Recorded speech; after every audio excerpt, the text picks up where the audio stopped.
Hello friends, आप लगातार news में सुन रहे होंगे El Nino, super El Nino और भारत पर इसका प्रभाव।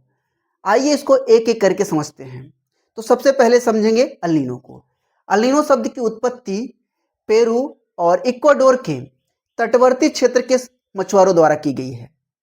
ये एक स्पेनिश भाषा का शब्द है जिसका मतलब होता है छोटा लड़का या बालक। अल नीनो के दौरान पैसिफिक ओशन के पूर्वी और मध्य भाग का समुद्री जल सामान्य से अधिक गर्म हो जाता है, जिससे दुनिया के कई क्षेत्रों का मौसम प्रभावित होता है। और जब यह तापमान 2 डिग्री सेल्सियस तक बढ़ जाता है तो उसे सुपर एल नीनो कहा जाता है। अब समझेंगे भारत पर इसका प्रभाव। भारत के परिप्रेक्ष्य में एल नीनो का सबसे बड़ा और सीधा प्रभाव भारत के मानसून पर पड़ता है। इसके प्रभाव से साउदर्न वेस्टर्न मानसून कमजोर हो जाता है और देश के कई हिस्सों में सामान्य से कम बारिश होती है या सूखे जैसे हालात बन जाते हैं। कमजोर मानसून के कारण खरीफ की फसलें जैसे धान या मक्का की पैदावार घट जाती है और किसानों पर इकोनॉमिक प्रेशर बढ़ जाता है।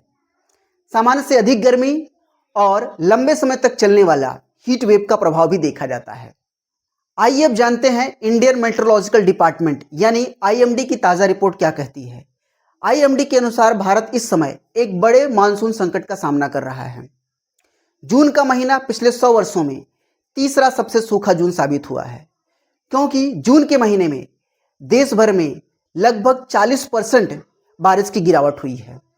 जुलाई के महीने में भी देश के कई हिस्सों में बारिश कम होने की संभावना है। अल नीनो का लगातार मजबूत होना मानसूनी हवाओं को रोक रहा है। जून के महीने में कम बारिश होने से खरीफ की फसलों में लगभग 23% की गिरावट आई है। तो ये जानकारी आपके लिए काफ़ी फ्रूटफुल रही होगी। So thank you.